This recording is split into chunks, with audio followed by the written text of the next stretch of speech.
Ladies, these are the worst myths of 2025 for menopausal women. I'm going to get right into it because I talk to you all the time. I heard I should do X, Y, and Z. I heard that this guy on a podcast that I shouldn't do X, Y, and Z.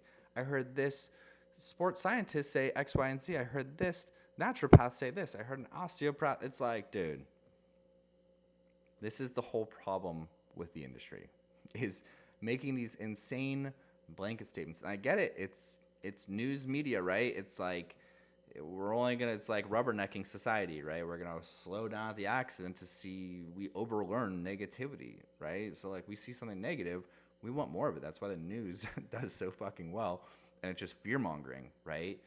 Um, some people do it more than others. Some people will give good information, but you know, I get the behavior behind it, and I do the same thing in some of my reels in terms of like, the worst thing. But if that's just kind of the hook, right? And if you get into the actual body of what I'm saying, you're like, oh, okay, he's not saying X, Y, and Z. He's saying do X, Y, and Z with that. Just giving you the information, right?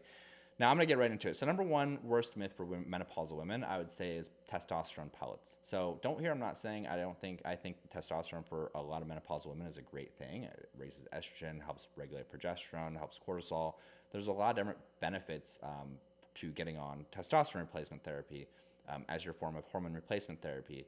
Now I'm not saying that. What I am saying is these testosterone pellets, and I get what the doctors are doing because like I'm a coach, like having our clients do something and like stay consistent with it is really tough. So saying, hey, take this cream every single day and they're not consistent with it, that's hard. But sticking a pellet in someone's butt, that's pretty easy to actually do because you don't have to do shit. You just adhere to it. The problem is that you are not able to really titrate the dose that what you need. So you might have too little or too much.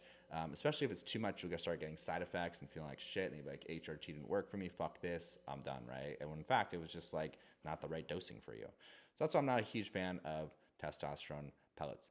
Now, the other worst trend is glorifying fasting. I heard someone say, this woman talked about fasting and taking down my inflammation. And it's great for menopausal women because it helps regulate cortisol. And I'm like, that's kind of a blanket statement because you got to take into account a lot of different factors. If I have a woman on HRT, sure, okay, yeah, her cortisol is gonna be regulated. If I have a woman who is what we'd call like a high cortisol personality and her cortisol is all over the fucking place and you can tell that she just cannot get out of fight or flight, probably the worst fucking thing you can do, right? So glorifying fasting and number three would honestly be demonizing fasting. Probably the worst trends that you can hear out there because they're just so reductive.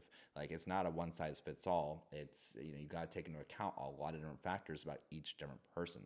So demonizing fasting, glorifying fasting, two worst myths for menopausal women. Now number four would be GLP-1 mimicking supplements for menopausal women. I think there are supplements that mimic the actions, right? That's I've covered those. I'm talking about the ones that are marketed as GLP-1 supplements. GLP-1 is a peptide. It's not a supplement, right? So saying that, oh, you should take this instead of that, it's not exactly the same thing. It's not one to one, right? Again, there are effects that you can get from supplementation, like slowing down stomach motility, decreasing food noise, increasing satiation with different supplements, but it's a peptide. Peptides are like basically like drugs, right? And so supplements are supplements. Like you shouldn't feel supplements to the most part. You will feel a peptide. You will feel a drug, right? And so mimicking supplements that are marketed as GLP-1, that's not good, right? Number five, this is the last one. I would say this is the one that really grinds my gears. Is HIIT is the worst thing that menopausal women can do because it's the worst thing for your cortisol. And I understand that obviously as you lose your progesterone and cortisol becomes very hard to regulate, yeah, HIIT can in fact fuck up your cortisol and fuck up your fat loss even more. But again, blanket statement, right? If we kind of look at if I have someone who, well, let's talk about this. Actually, this is the biggest myth out there that what HIIT is and what HIIT isn't. And a lot of your influencers are what they're talking about. High intensity interval training isn't high intensity interval training. They're talking about interval training. High intensity interval training, it's like a 5 to 30-second sprint, all out, 90% to 100% intensity. In interval class, or intervals, you're going 30 on, 30, 30 on, 10 off, like it's barely any rest at all. You're going complete intensity followed by complete recovery in real HIIT. Intervals, it's like F45 or Orange Theory or like that. And I'm not saying that they're bad for menopausal women, but I don't think again it's a one size fits all. If you do more than 10 to 15 minutes for high intensity interval training, which I don't think you can if you're actually really doing high intensity interval training. And if you're doing it more than twice a week, yeah, that could really fuck up your hormones. But having a reductive sentence about what HIIT is and what HIIT and what intervals are, it's a very big misconception. So we kind of got to look at like, okay, what are we actually doing here, right? Are we doing intervals? Are we doing HIIT? And designing a program, because a lot of times it's not that you're doing too much HIIT, it's that you're under recovering and you have a fucking high cortisol personality and your cortisol's all over the place. So if your cortisol is all over the place and then you're not sleeping on top of that and then you're doing a bunch of fucking intervals and anything really, if you're even lifting, like, yeah, it's gonna fucking be counteractive. So don't be a dummy.